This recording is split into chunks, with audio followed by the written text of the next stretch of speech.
There is something about you that has never quite fit. Not in a broken way. Not in a way that means something went wrong, but in the way that a key does not fit every lock because it was made for one specific door. You have felt this your entire life. In rooms full of people, you still felt like you were watching from somewhere slightly outside. In conversations that everyone else seemed to enjoy, something in you stayed quiet, listening for something deeper that never quite arrived. You smiled at the right moments, you said the right things, but inside, a part of you was always waiting, always sensing, always knowing that the life happening around you was not the full story of the life you were meant to live. That feeling you have carried, that quiet, persistent, unshakable sense that you were made for something more, was never arrogance. It was never delusion. It was never you being ungrateful for what you had. It was your spirit recognizing, even before your mind could explain it, that your path was different, that your purpose was not going to arrive the way other people's purposes arrived, that what God placed inside you required a different kind of journey to reach its full expression. And that journey has not been easy. There were seasons when the silence around your life felt unbearable. Seasons when everyone around you seemed to be moving forward while you stood still, wondering if you had misread something, wondering if the quiet confidence you felt about your future was simply a story you were telling yourself to survive. The nights when doubt came heaviest were also the nights when you prayed most honestly. Not the polished prayers, the raw ones. The ones that began with confusion and ended with nothing but surrender. Those prayers were heard, every single one of them. Not one word you ever whispered into the darkness was lost. Because here is what most people never understand about the kind of person you are. The delays in your life were never punishments. They were not signs that God had forgotten your name or misplaced your file. They were the very mechanism through which your character was being shaped into something strong enough to carry what was coming. You cannot give a person influence before you give them the depth to handle it wisely. You cannot open certain doors for someone whose foundation is still being laid. God was not slow. God was precise. And every season that felt like waiting was actually a season of becoming. Think about who you were 5 years ago. Think about the fears that controlled you then, the insecurities that made you shrink in certain rooms, the relationships you stayed in too long because you were not yet secure enough in yourself to walk away from what was familiar, even when it was clearly wrong. Think about how much of your energy was spent seeking approval from people who were never qualified to define your worth. You were not weak, you were in process. And the process, though painful, was doing exactly what it was designed to do. It was peeling away everything that was not truly you, so that what remained was real, grounded, and unshakable. That stripping away is one of the most misunderstood experiences in a spiritual life. When things fall apart, relationships ending, doors closing, plans collapsing despite your best efforts, the natural human response is to feel abandoned, to wonder why faith is not producing the results you expected. But the falling away of certain things was never God removing blessing from your life. It was God removing interference. Every person who left, every opportunity that did not work out, every plan that dissolved before it could take root, each of those moments was clearing the path, making space, removing what would have distracted you from the thing that was always meant to be your main story. And now you are here, not at the end of something, at the beginning, at the exact threshold where everything you have been through starts to make complete sense, where the chapters that felt like setbacks reveal themselves as setup, where the patience you developed through years of quiet faith becomes the very quality that sets you apart from everyone else standing near the same door. There is a reason spiritual depth cannot be faked. You can imitate confidence. You can perform certainty. You can dress your words in the language of faith without actually having walked through fire. But people sense the difference, not always consciously, but in the way your presence makes them feel steady, in the way your words carry weight that goes beyond the words themselves. In the way you can sit with someone in their darkest moment without flinching, because you have sat in your own darkness and found that God was there too. That depth is not something you studied. It was forged through real seasons, real loss, real surrender, real faith that had nothing comfortable to lean on. That depth is now one of your most powerful gifts, and the world you are about to step into needs it desperately. We are living in a time when information is everywhere and wisdom is rare, when noise is constant and stillness is almost countercultural, when people perform certainty online while privately drowning in confusion, when the hunger for something real, something true, something that actually reaches the soul beneath the surface, that hunger has never been greater. And into that hunger, God is placing people who have been prepared through exactly the kind of journey you have walked. Not people with perfect stories, not people who have never stumbled, but people who have been through enough to speak with honesty. People whose faith is not theoretical, but lived. People whose presence carries something that cannot be manufactured. You are one of those people. Not because you are flawless, not because your story is without pain or failure or seasons of genuine doubt, but because through all of it, you kept returning. You kept choosing to believe when belief was costly. You kept showing up in integrity when compromise would have been far easier. You kept extending kindness even when bitterness would have been understandable. Those choices, repeated quietly over years, have built something inside you that is now ready to become visible in a way it never has been before. Here is something that most people in faith communities do not talk about honestly. There is a difference between a person whose faith is a comfort and a person whose faith is a calling. Comfort faith is beautiful and real, and it sustains people through ordinary life. But calling faith is different. It carries a specific weight, a specific restlessness, a specific sense that you were not only saved from something, but saved for something. If you have ever felt that distinction in your own spirit, that sense that your relationship with God carries a directive, not just a peace, then you already know what I am describing. And that knowing is itself a confirmation. The calling on your life is not a small thing. It may have seemed small for a long time because it was growing in hidden places, because the seasons of preparation do not look impressive from the outside. A seed underground looks like nothing to a passing observer. But beneath the surface, the root system that will eventually support something enormous is quietly establishing itself.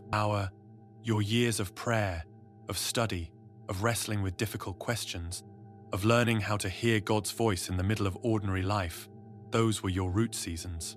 And the roots go deep now, deep enough to support what is about to grow above the surface. Let me speak about something that touches a part of your story that you may not have fully processed yet. There were people in your life who did not see what God saw in you. People who measured your worth by visible results and found you lacking. People who interpreted your quietness as weakness, your patience as passivity, your refusal to compete as an inability to perform. Their assessments of you were not just wrong. They were looking at the wrong measurements entirely. They were evaluating a tree by the part they could see, completely unaware of what was happening underground. Their opinion of your potential was limited by the limitation of their own vision.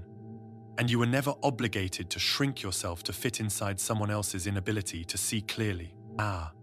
One of the most spiritually mature things you can do is release the need to prove yourself to people who were never assigned to understand your journey. Not with bitterness, not with superiority, simply with the quiet confidence of someone who has learned to let God be the one who validates and positions. When you stop spending energy trying to convince the wrong people of your value, that energy becomes available for the right people. And the right people, the ones who are meant to recognize what you carry, do not need convincing. Recognition between aligned spirits happens almost instantly. It requires no performance, no presentation, no carefully constructed argument. It simply happens, and both people know it. Those people are entering your life now. Not all at once, not with dramatic announcements, but with a steady, consistent stream of encounters that feel different from your ordinary interactions. Conversations that go deeper faster than makes logical sense. Moments where a stranger says something that lands with inexplicable weight. Connections that feel less like new beginnings and more like reunions. Pay attention to these moments. They are not coincidences dressed up in spiritual language. They are the practical expression of alignment. When your frequency, the signal your spirit transmits through your character, Your presence, your consistency reaches a certain clarity. It begins to attract other aligned frequencies. This is not mystical abstraction. It is the practical reality of how God moves people into position relative to one another. Now I want to address something that might be the most important thing in this entire message. There is a version of your future that is genuinely extraordinary. Not extraordinary in the way the world typically defines that word, not necessarily famous, not necessarily wealthy, though those things may come. Extraordinary in the truest sense, full of meaning, full of impact, full of the specific kind of joy that only comes from living in precise alignment with the purpose you were created for. That version of your future is not a fantasy. It is not wishful thinking. It is a real destination on a real road that you are already walking. But here is what stands between where you are and where you are going. Not your circumstances, not the people who have underestimated you, not the resources you do not yet have.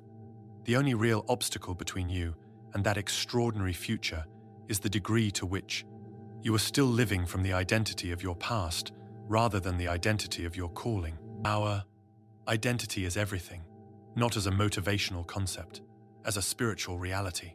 What you fundamentally believe about who you are determines how you respond to every situation life presents. If you still, at a deep level, believe that you are someone who struggles to be seen, you will unconsciously create situations that confirm that belief. If you still believe that significant opportunity is for other kinds of people, you will find reasons to disqualify yourself from the very moments that were meant for you. If you still carry the internal posture of someone waiting for permission to fully show up, you will hesitate at exactly the thresholds that require you to step forward with confidence. The work of renewing your identity is the most important work you will ever do. Not renewing it through positive thinking or affirmations, though those have their place. Renewing it through an honest, sustained encounter with what God actually says about who you are. Not what your failures say, not what your critics say, not what your insecurities say when they are loudest. What God says. And what God says is this: you were made with intention, shaped with care, equipped with specific gifts for a specific purpose, and your life matters in ways that extend far beyond what you can currently measure. Living from that truth changes everything. It changes how you walk into a room. It changes how you respond when someone underestimates you. It changes how you handle opportunities when they arrive with steady hands rather than trembling ones, because you are no longer surprised that good things are moving toward you. It changes the quality of your relationships, because people who have done the work of knowing their own worth naturally attract people of similar depth. It changes your prayer life, because you stop praying as someone begging for scraps and start praying as someone in honest conversation with a God who delights in you. This is not arrogance. Arrogance is the performance of confidence by someone who secretly doubts their worth. What I am describing is the quiet, grounded certainty of someone who has done the inner work and knows, not because life has been easy, but because the evidence of God's faithfulness through every hard season has accumulated into something unshakable. You are being called into a new level of that certainty right now. The spiritual season you are entering requires it. Because what is coming toward your life, the connections, the opportunities, the moments of influence that are forming in the unseen before they become visible, those things will require you to show up fully. Not the edited version of you, not the careful, self-protective version, the full version, the one that speaks from depth rather than performance, the one that leads from genuine compassion rather than the need to appear compassionate. The one that handles responsibility without being corrupted by it, because the foundation beneath it was built through real faith rather than borrowed confidence. That version of you is not far away. It is not a future arrival. It is who you have been becoming through every season you have endured.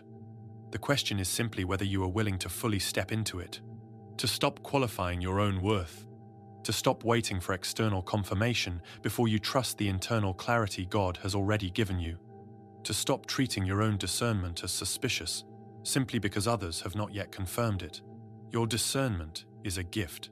Honor it. There are moments coming in the near future, some already beginning at the edges of your current reality, where you will need to trust what you sense before you can see what is coming, where you will need to make a decision based on faith before the logical case has fully assembled itself. These are not moments for hesitation. They are moments for the kind of trust that has been built through years of watching God come through in ways that defied human explanation. You have that history with God. Draw on it. Every time He moved in your life, when you could not see how things would work out, He was building a record, a personal testimony that belongs specifically to you. And that record is meant to be the foundation you stand on when new uncertainty arrives. Not someone else's testimony, though those matter, your own. The specific, personal, undeniable moments when God showed up in your story in ways that left no room for alternate explanation. Those moments are your evidence. And the same God who authored those moments is authoring what is coming next. What is coming next is good. Not without challenge. Real growth never is. Not without moments that stretch you beyond your current comfort. Expansion by definition requires moving into space you have not occupied before, but fundamentally, profoundly, unmistakably good. The kind of good that carries meaning. The kind of good that blesses not just your life, but the lives of everyone your life touches. The kind of good that, when you look back on it years from now, will make every season of waiting feel not just worthwhile, but necessary, essential, part of the design rather than a delay in it. So here is what I want to leave with you today. Stop treating your own story as small. Stop apologizing for the space your calling requires. Stop waiting for a moment that feels more certain, more prepared, more approved by the people around you. The moment is now. The preparation happened in the seasons you already lived through. The approval you needed was given by God long before you thought to ask for it. Walk forward with the full weight of who you actually are. Not the version shaped by doubt. Not the version defined by what has not yet happened. The version that knows, at a level beneath all argument, that your life is held, your path is guided, your purpose is real, and your God is faithful. That version of you does not need to be loud. It does not need to announce itself. It simply needs to show up, consistently, with the quiet power of someone who has stopped fighting against their own calling and started moving with it. The door ahead of you is real. The people who will recognize what you carry are real. The impact your life is about to have is real. And the God who has been with you through every step of the journey that brought you here is the same God who is already standing in the place you are walking toward. You are never behind. You are never forgotten.